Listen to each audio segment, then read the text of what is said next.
truck after we pulled back into the driveway.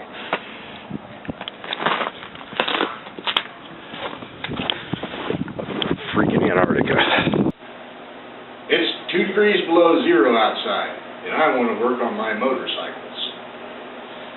So, I have found the proper form of heat to use when it gets this cold.